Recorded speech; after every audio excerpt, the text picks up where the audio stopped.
Muli, magandang umaga po sa lahat. Magandang umaga po, Father. We continue the readings this Lenten season, and we reflect on what God is telling us today. No?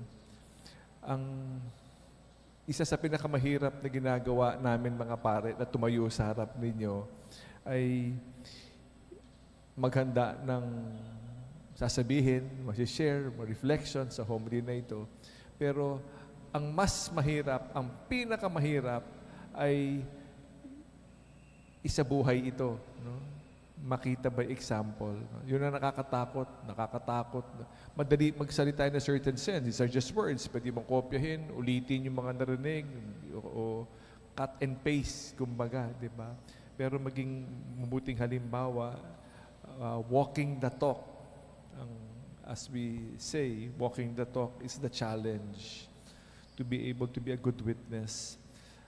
That is why we thank you for the prayers, no, para sa mga pare, prayers for priests, because it is truly very, very important to give us the strength and to be able to be faithful to these words, not just words, not empty words, but truly words na sinasabuhay.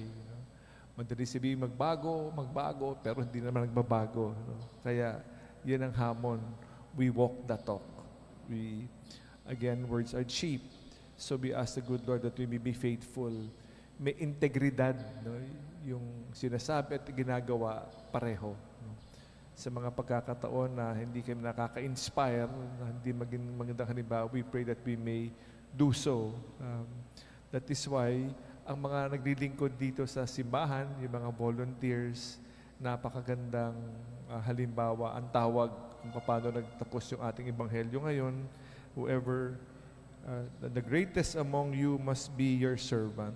Ang tawag sa mga naglilingkod dito ay servants, and the volunteers are servants. Talagang naglilingkod, not to be made known, para hindi makilala, kundi para makapaglingkod, sapagkat lahat ay hiram sa Diyos. No? Pinapahiram. Everything belongs to Him. So we are reminded beautifully of this, the readings today, we are reminded. Lastly, we are reminded of Ash Wednesday, nung nagsimula